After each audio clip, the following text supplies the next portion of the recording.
2027 का चुनाव उत्तर प्रदेश का आ रहा है। 2027 में उत्तर प्रदेश में बहुत अच्छी तरह बहन कुमारी मायावती और बहुजन समाज पार्टी लड़ने वाली है और फिर हमें उम्मीद है कि 2007 की तरह 2027 में भी बहुजन समाज पार्टी उत्तर प्रदेश में अच्छा परफॉर्मेंस करे। 4 बार उत्तर प्रदेश जैसे बड़े राज्य में बहन कुमारी मायावती के नेतृत्व में सरकार चल चुकी है और सरकार ने बताया है कि जब बहुजन समाज पार्टी सत्ता में आती है तो वो बाबा साहब डॉक्टर अंबेडकर के विचारों को घर घर कैसे पहुंचाती है और संविधान के माध्यम से देश में कितना अच्छा कर सकती है। प्रधानमंत्री कोई आम आदमी नहीं है। प्रधानमंत्री देश के, जो भारत एक बहुत बड़ा देश है, लोकतंत्र देश है और उस डेमोक्रेसी में सबसे बड़ा पद है प्रधानमंत्री का, फिर राष्ट्रपति का। और प्रधानमंत्री होते हुए अगर अपनी डिग्री को छुपा रहे हैं तो कहीं ना कहीं कुछ दाल में काला है और मुझे तो लगता है कि पूरी दाल ही काली है, क्योंकि अपने आप को कुछ बड़ा दिखाने के लिए एक फेक डिग्री बनाकर उन्होंने जो जनता को, पूरे देश के लोगों को बताने का काम किया है कि भाई मैं इतना पढ़ा लिखा हूं, वो सरासर गलत है। अगर आप पढ़े लिखे नहीं है तो कोई बात नहीं है, कोई रोक थोड़ी रहा है आपको प्रधानमंत्री बनने से। डिग्री ना होते हुए, ना पढ़ाई करते हुए भी आप ये क्लेम करते हैं कि मैं तो डिग्री होल्डर हूं, ये सरासर गलत है। ये लोगों की आंखों में धूल झोंकने वाली बात है। बसपा सुप्रीमो ने अभी एक बड़ा फैसला लिया है, आकाश आनंद जी को उन्होंने पार्टी का राष्ट्रीय संयोजक बना दिया। इस फैसले को आप कैसे देखते हैं? बहुत अच्छा फैसला है और बहन जी तो हमेशा फैसले करती रहती है। पार्टी को आगे बढ़ाने के लिए, पार्टी के संगठन को आगे बढ़ाने के लिए, विचारधारा को बढ़ाने के लिए बहन जी समय समय पर निर्णय लेती रहती है और उनके जितने भी निर्णय होते हैं वो अच्छे होते हैं और बहुत ही दूरगामी होते हैं। तो क्या कोई बदलाव होगा पार्टी में? बिल्कुल बदलाव होगा, लगातार बदलाव हो रहा है। लगातार बहन कुमारी मायावती सोचती रहती हैं कि कैसे पार्टी के जनाधार को बढ़ाया जाए, कैसे पार्टी की विचारधारा को बढ़ाया जाए, कैसे आगे बढ़ाया जाए और कैसे पार्टी को फिर दोबारा से 2007 से लेकर 2012 तक का जो एक शासन था, ऐसा शासन फिर उत्तर प्रदेश या पूरे देश के अन्य राज्यों में भी किया जाए। जो आकाश आनंद के नीचे जो कोऑर्डिनेटर बनाए गए हैं वही फिर हंड वही चेहरे बार बार वही रिपीट किए जा रहे हैं आके? नहीं, वो एक्चुअली में क्या, बहन कुमारी मायावती बार बार समय समय पे कुछ बदलाव करती रहती हैं और प्रत्येक व्यक्ति को मौका देती हैं कि वो अपनी एक सामर्थ्य को दिखाए।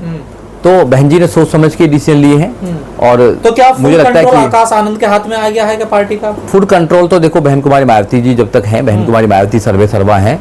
बहन जी ही पार्टी को आगे बढ़ाकर लेके जा रही है। बहन जी जो कहती हैं वो करती हैं। बहन जी जब भी पार्टी को कुछ बदलाव करती है तो कुछ अच्छे के लिए बदलाव। संयोजक बनाने का क्या मतलब है? संयोजक बनाने का मतलब है कि जितने भी और लोग काम कर रहे हैं उनकी रिपोर्ट्स लेना, उनका जो भी काम कर रहे हैं उसके बारे में पता करना, उनकी रिपोर्ट बहन कुमारी मायावती को देना, समय समय पर उनके साथ में बात करना, कैसे पार्टी की विचारधारा आगे बढ़ेगी, कैसे संगठन आगे बढ़ेगा और पार्टी कैसे सुचारू रूप से काम करेगी। 2027 की तैयारी है क्या? बिल्कुल 100% तैयारी है। बहुजन समाज पार्टी एक ऐसी पार्टी है जो विचारधारा की पार्टी है और हमेशा से अपने विचार को फैलाती रहती है, लोगों को तैयार करती रहती है, काडर के माध्यम से, मीटिंग के माध्यम से और बहुत सारे अलग अलग प्रोग्रामों के माध्यम से। बहन कुमारी मायावती हमेशा अपने साथियों से, अपने नेताओं से, अपने कार्यकर्ताओं से कहती हैं कि आपको दूसरी पार्टियों की नकल नहीं करनी है। दूसरी पार्टियां इस देश में राजनीति को गंदा कर रही हैं, उसके स्तर को बहुत नीचा कर रही हैं। आपको एक स्वस्थ राजनीति करनी है, अच्छी राजनीति करनी है, साफ राजनीति करनी है। आपको लोगों के दुख दर्द को सुनकर उनकी बातों को आगे पहुंचाने का काम करती है और अपनी विचारधारा को लगातार बढ़ाने का काम करना है। इसी के कारण बहन कुमारी मायावती समय समय पर लोगों को नए नए पद देती हैं, नई नई जिम्मेदारी देती हैं, उनको कहती है कि इस पार्टी को आगे बढ़ाइए और पार्टी हमेशा से चुनाव की तैयारी करती रहती है। 2027 का चुनाव उत्तर प्रदेश का आ रहा है। 2027 में उत्तर प्रदेश में बहुत अच्छी तरह बहन कुमारी मायावती और बहुजन समाज पार्टी लड़ने वाली है और फिर हमें उम्मीद है कि 2007 की तरह 2027 में भी बहुजन समाज पार्टी उत्तर प्रदेश में अच्छा परफॉर्मेंस करेगी। लेकिन जो देश में और समाज में एक नैरेटिव सेट हो गया कि बसपा खत्म होगी, वो काम नहीं करती है, क्या उसको आप दोबारा से आकाश आनंद कुछ उस पर काम कर पाए? देखिए, नैरेटिव सेट किया गया है मीडिया के माध्यम से, मनुवादी विचारधारा के माध्यम से और कुछ बहुजन समाज के उन नेताओं के माध्यम से जो नेता नहीं चाहते कि बहन कुमारी मायावती या बहुजन समाज पार्टी आगे बढ़े। नैरेटिव सेट होते हैं, नैरेटिव खत्म होते हैं। बहुजन समाज पार्टी किसी नैरेटिव की चिंता नहीं करती है। बहुजन समाज पार्टी अपनी विचारधारा की चिंता करती है, अपने वर्करों की चिंता करती है, अपनी महापुरुषों की चिंता करती है। ये महापुरुषों की पवित्र विचारधारा की पार्टी है। ये विचारधारा किसी के नैरेटिव से खत्म होने वाली नहीं है। ये विचारधारा हमेशा हमेशा के लिए है। जब तक यहाँ पर सूरज और चांद हैं, जब तक बाबा साहब डॉक्टर अंबेडकर की विचारधारा इस देश में रहेगी, संविधान रहेगी, मानवतावादी विचारधारा के लोग रहेंगे और जब तक मानवतावादी या संविधानवादी विचारधारा के लोग रहेंगे, अंबेडकरवादी विचारधारा के लोग रहेंगे, तर्कवादी विचारधारा के लोग रहेंगे, जब तक बहुजन समाज पार्टी दिन प्रतिदिन आगे बढ़ती रहेगी। जो समाज में चंद्रशेखर की जो छवि बन रही है, क्या उसको रिप्लेस कर पाएंगे आकाश आनंद? किसी को रिप्लेस करना, किसी को डाउन करने का काम बहुजन समाज पार्टी का नहीं है। बहुजन समाज पार्टी लगभग 41 साल से लगातार काम कर रही है। ये महापुरुषों की पार्टी है। हाथी बाबा साहब डॉक्टर अम्बेडकर का चुनाव चिन्ह है, नीला कलर बाबा साहब डॉक्टर अम्बेडकर का चुनाव चिन्ह है। ये माननीय काशीराम साहब की मेहनत की पार्टी है, चंद्रशेखर का जनाधार बढ़ रहा है, मेहनत की पार्टी है। माननीय काशीराम साहब की सोच की पार्टी है, खुद माननीय काशीराम साहब ने बनाई है। और 4 बार उत्तर प्रदेश जैसे बड़े राज्य में बहन कुमारी मायावती के नेतृत्व में सरकार चल चुकी है। और सरकार ने बताया है कि जब बहुजन समाज पार्टी सत्ता में आती है तो वो बाबा साहब डॉक्टर अम्बेडकर के विचारों को घर घर कैसे पहुंचाती है और संविधान के माध्यम से देश में कितना अच्छा कर सकती है। देश के प्रधानमंत्री ने इलेक्शन एफिडेविट में लिखा था अपनी डिग्री के बारे में। अगर देश के लोग अगर अपने प्रधानमंत्री से उनकी डिग्री देखना चाहते हैं तो डिग्री दिखानी चाहिए, उनको बताना चाहिए कि वो कौन से साल में किस विश्वविद्यालय में पढ़े थे, उनके साथ कौन कौन लोग पढ़े थे, कोई जिंदा भी है आज की डेट में या किस किस नौकरी पर है, उनको मिलाना चाहिए। और अभी तक तो पूरे देश के अंदर कोई भी उनके साथ पढ़ने वाला उस समय का व्यक्ति नहीं आया है कि भाई मोदी जी मेरे साथ दिल्ली यूनिवर्सिटी में पढ़े थे। देखिए, प्रधानमंत्री कोई आम आदमी नहीं है। प्रधानमंत्री देश के, जो भारत एक बहुत बड़ा देश है, लोकतंत्र देश है, और उस डेमोक्रेसी में सबसे बड़ा पद है प्रधानमंत्री का, फिर राष्ट्रपति का। और प्रधानमंत्री होते हुए अगर अपनी डिग्री को छुपा रहे हैं तो कहीं ना कहीं कुछ दाल में काला है। और मुझे तो लगता है कि पूरी दाल ही काली है, क्योंकि अपने आप को कुछ बड़ा दिखाने के लिए एक फेक डिग्री बनाकर उन्होंने जो जनता को, पूरे देश के लोगों को बताने का काम किया है कि भाई मैं इतना पढ़ा लिखा हूँ, वो सरासर गलत है। एफिडेविट में जब उन्होंने बताया तो फिर दिखा क्यों नहीं रहे हैं वो? हाँ, तो वही तो सवाल है, दिखा क्यों नहीं रहे? हम भी तो पूछ रहे दिखा क्यों नहीं रहे हैं। ये तो कोर्ट को पूछना चाहिए। डिग्री नहीं है उनके पास, अब पता नहीं है नहीं है, ये तो वो दिखाएंगे जब भी। अगर होती तो वो दिखाते कि हाँ मेरे पास डिग्री है, मैंने उस साल में उन लोगों के साथ में पढ़ाई की थी, मेरे टीचर वो थे, वो सब कुछ दिखाते। तो ये तो चुनाव आयोग को भी धोखे में रखा जा रहा है, इसका मतलब जो एफिडेविट में दिया है बिल्कुल 100%। और मोदी जी का ये मानना है कि देश से कुछ भी झूठ बोल दो, देश के लोग कुछ नहीं करते हैं।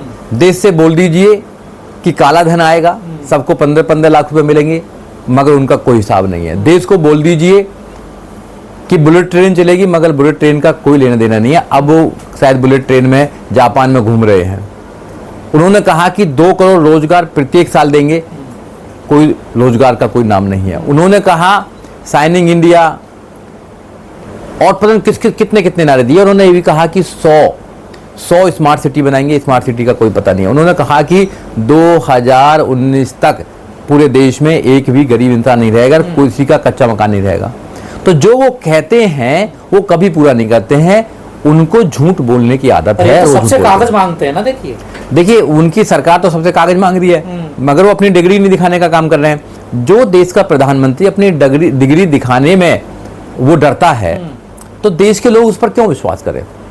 ये पूरा जो चल रहा है, इनका जो राज चल रहा है, वो धर्म के नाम पर चल रहा है, हिंदू मुसलमान के नाम पर चल रहा है, नफरत के नाम पर चल रहा है। जिस दिन लोग धर्म के नाम पर वोट देना बंद कर देंगे, नफरत के नाम पर वोट देना बंद कर देंगे, उस दिन ऐसे लोग कभी भी प्रधानी का चुनाव भी नहीं जीत सकते हैं। पर ये तो आरटीआई का भी उल्लंघन है ना, एक तरीके का। अगर नहीं, बिल्कुल उल्लंघन है। प्रधानमंत्री कोई आम आदमी नहीं है। प्रधानमंत्री देश के एक ऐसे मुख्य पद पर बैठे हुए हैं जो संवैधानिक पद है। उस संवैधानिक पद से अगर जनता पूछती है कि अपनी डिग्री दिखाओ, या विपक्ष पूछता डिग्री दिखाओ, तो उनको दिखानी चाहिए, वेलकम करना चाहिए, बुलाना चाहिए कि हाँ आपने अगर कोई आरोप लगाया या आपको कोई आशंका है तो मैं अपनी डिग्री दिखाने के तैयार हूँ। उनके मोदी जी, सब लोग जिनके भी उनके सिपह सलार हैं, सब चुप बैठे हुए हैं, क्योंकि उनको पता है कि कहीं ना कहीं दाल में काला है, इसलिए वो चुप बैठे हुए हैं। लेकिन अमित शाह जी ने डिग्री दिखाई थी, लेकिन लोगों ने उस पर सवाल खड़े कर दिए कि उस टाइम तो कंप्यूटर आया नहीं, तो ये कंप्यूटराइज्ड डिग्री कैसे है? हाँ, तो वो देखिए, इस देश में जो चल रहा है वो आम लोगों को नहीं पता है। जैसे वोटों को काटा जा रहा है, वोटों की चोरी की जा रही है, कुछ फेक नाम जोड़े जा रहे हैं और लोगों के नाम काटे जा रहे हैं, वोटिंग की चोरी की जा रही है देश के अंदर, ईवीएम में घोटाला है। बहुजन समाज पार्टी के राष्ट्रीय अध्यक्ष बहन कुमारी मायावती ने ईवीएम पर सबसे पहले सवाल उठाने का काम किया था। उसके बाद अब डिग्री का मामला है, डिग्री है ये। उसके बाद मोदी जी देशभक्त हैं या बीजेपी वाले देशभक्त हैं या आरएसएस वाले देशभक्त हैं। ये सबसे बड़ा एक झूठा प्रचार है। ये देशभक्त कैसे हो सकते हैं जब देश में धर्म के नाम पर राजनीति करते हैं, धर्म के नाम पर नफरत फैलाने का काम करते हैं, एक धर्म से दूसरे धर्म को लड़ाने का काम करते हैं। तो ये देशभक्त नहीं हो सकते हैं। अगर ये देश में गरीबी सबसे नीचे है आज की डेट में, अनपढ़ता सबसे बढ़ रही है डे बाय डे, नफरत बढ़ रही है, जितना भी एजुकेशन का मामला है या और मामले हैं वो सब खत्म कर रहे हैं लोग, नौकरी खत्म कर रहे हैं और रूल ऑफ लॉ को खत्म कर रहे हैं, बिल्डोजर की सरकार चलाने का काम कर रहे हैं। ये सरकार देश को महान बनाने के लिए सही नहीं है, ये देश को अच्छा बनाने के लिए सही नहीं है, देश के लोगों के लिए सही नहीं है, इसलिए देश के लोगों को समझना चाहिए। लेकिन चुनाव लड़ते समय जब मोदी जी ने जानकारी दी, अगर वो गलत पाई जाती तो क्या कोई कार्रवाई होगी मोदी जी पर? भैया कोई कार्रवाई नहीं होगी, सब उनके लोग बैठे हुए हैं। जब इस देश में कोर्ट से लेकर और चुनाव आयोग तक जब केवल सरकार के नुमाइंदे का काम करते, उनके प्रवक्ता की तरह काम करते हैं, तो फिर उम्मीद कम है कि इस देश में जो विपक्ष काम कर रहा है या कोई आदमी, आम आदमी भी पूछने काम कर रहा है, उसको सही जवाब मिलेगा। दिल्ली के विधायक के कैसे मामला गड़बड़ा, उन पर कार्रवाई हुई थी? बिल्कुल कार्रवाई हुई थी। कौन सी, किसकी सरकार ने कार्रवाई की थी? बीजेपी की सरकार ने कार्रवाई करी थी।